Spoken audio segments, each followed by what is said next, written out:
This morning we're continuing with Merging with Śiva, Chapter 41, Spinning Wheels of Consciousness.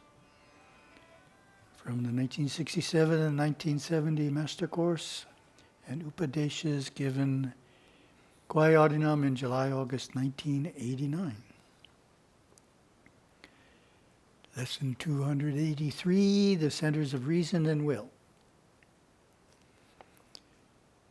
It is in the svādhishṭhāna chakra that the majority of people live, think, worry, and travel on the astral plane.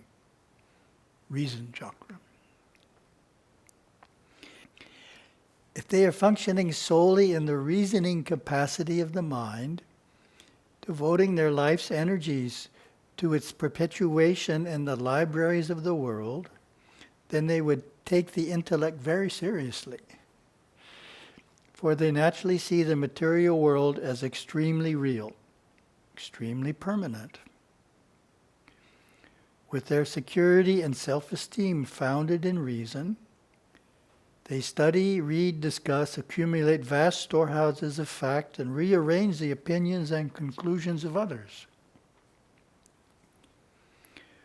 When guided by the higher chakras and not totally entangled in ramifications of intellect, the powers of svādhishṭhāna are a potent tool in bringing intuitive knowledge into practical manifestation. Reason does not conflict with intuition. It simply comes more slowly, more cumbersomely, to the same conclusions. Nevertheless, the intellect, in its refined evolution, can harness and direct the base instincts in man. So that's a very important point there.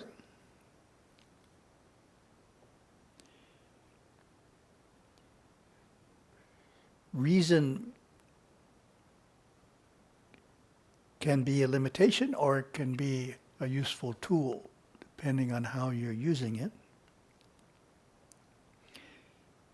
Gurudeva says in Cognizant Ability, the intellect is the greatest barrier to superconsciousness. Remember that? So that's when you're stuck in reason. But if you're using reason in conjunction with intuition, then it becomes something else. It's a way of developing an idea. The idea can come from intuition, but you're developing the idea through the use of reason. So working together, it's a real asset, but in and of itself, it can be a great barrier. Within the third center, called the Manipura chakra, are the forces of willpower. Mani means gem and Pura means city, so Manipura signifies the jeweled city. Its color is yellow. It is represented in the central nervous system by the solar plexus, where all nerves in the body merge to form what has been termed man's second brain. This is significant, for depending on how the energy is flowing, the forces of will from this chakra add power either to worldly consciousness through the first two centers, or to spiritual consciousness through the fourth and fifth centers. In Hindu mysticism, this dual function of willpower is conveyed in its 10 petals or aspects, 5 of which control and stabilize the odic or material forces of memory and reason, and 5 which control the actinic or spiritual forces of understanding and love. Therefore, the Manipura energies are actinodic in composition, while Muladhara and svādhishṭhāna are purely odic force structures. Again, a very interesting point.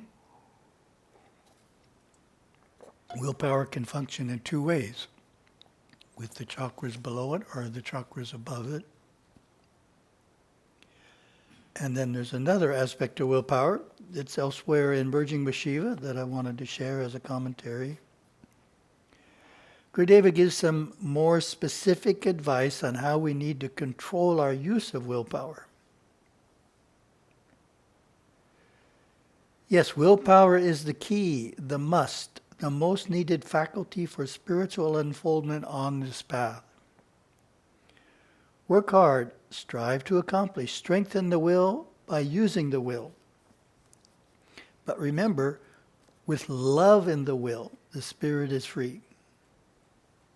This means that willpower can be used wrongly without the binding, softening of love, simple love.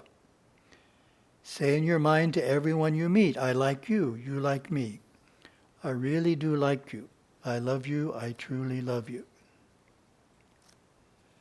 So love in the will is the idea. We don't want to just, in English we say the bull in the china shop.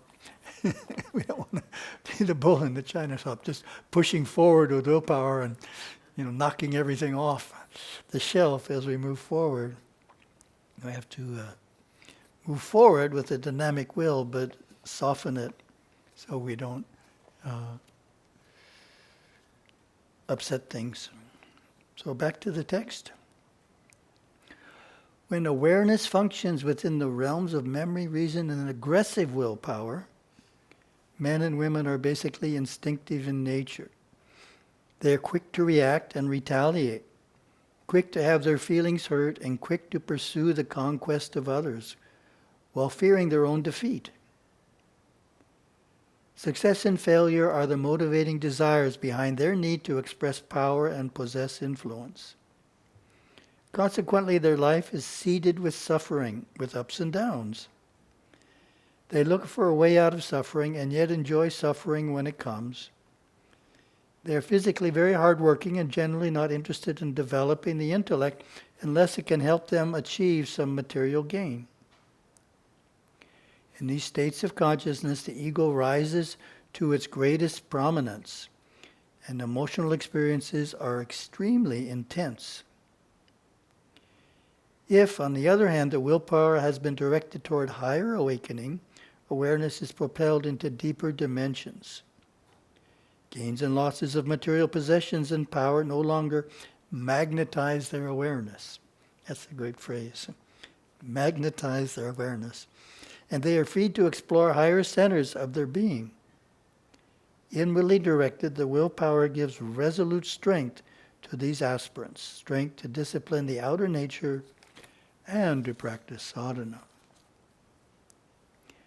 Then as our commentary, we have the Shum series relating to the Manipura chakra. Bika,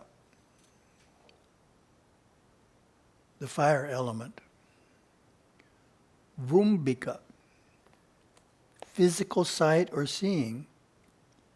The oil or lubricant of physical sight is maintained from the Manipura chakra through the astral body. Bivumbika, the third chakra, named Manipura in Sanskrit, attribute willpower, located at the solar plexus, color yellow amber, planet Mars, element fire, sense sight, petals 10, Panchakshara mantra letter Shi. The pranayama associated with this chakra is to breathe in 9 counts through the nose and then very slowly breathe out 18 counts while holding the lips slightly open, forcing the exhaled air to pass slowly out through the mouth. Oh, there's a lot packed into each of these Shum definitions of a chakra. It's worth study. Moving on, lesson 284, cognition and divine love. With the spiritual will aroused, awareness flows quite naturally into the Anahata chakra, the heart center, governing the faculties of direct cognition or comprehension. Connected to the cardiac plexus, this chakra is often referred to as the lotus of the heart. Its 12 petals imply that the faculty of cognition can be expressed in 12 distinct ways, or through as many masks or persona. Its color is a smoky green. Man usually awakens into this region of cognition around age 21 to 26. Life for seekers in this chakra is different than for others. It is in Anahata, literally unstruck sound, that the aspirant attains his mountaintop consciousness. Instead of viewing life in its partial segments, like seeing just the side of the mountain, he raises his consciousness to a pinnacle from which an objective and comprehensive cognition of the entirety is the natural conclusion. Uninvolved in the seemingly fractured parts, he is able to look through it all and understand, as though he were looking into a box and seeing the inside, the outside, the top and the bottom, all at the same time. It looks transparent to him, and he is able to encompass the totality in one instantaneous flash of direct cognition.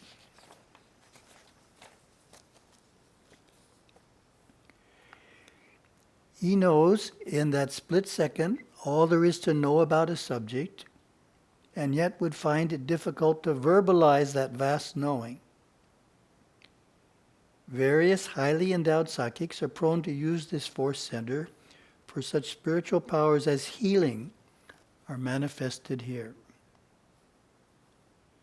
People with Anahata chakra awakened are generally well-balanced, content, and self-contained. More often than not, their intellect is highly developed and their reasoning keen. The subtle refinement of their nature makes them extremely intuitive, and what is left of the base instincts and emotions is easily resolved through their powers of intellect. It is important that the serious aspirant gain enough control of his forces and karmas to remain stabilized at the heart center. This should be home base to him, and he should rarely or never fall below Anahata in consciousness. Only after years of sadhana and transmutation can this be attained. But it must be attained, and awareness must settle here firmly before unfoldment is sought. Then we get the Shum series. Nali, the air element, clean, cool mountain air. Che Nali, physical touch or feeling. Rem Che Nali, the fourth chakra, named Anahata in Sanskrit, attribute direct cognition. Located at the heart, this chakra is the resting place. Color, smoky green, planet, Jupiter, element, air, sense, touch, petals 12, Panchakshara mantra letter, Va. The breathing is normal, but on the in-breath allow the prana to go down, and on the out-breath lift the prana into Bivumbika. I think that's a good place to stop. Thank you very much. Have a wonderful day.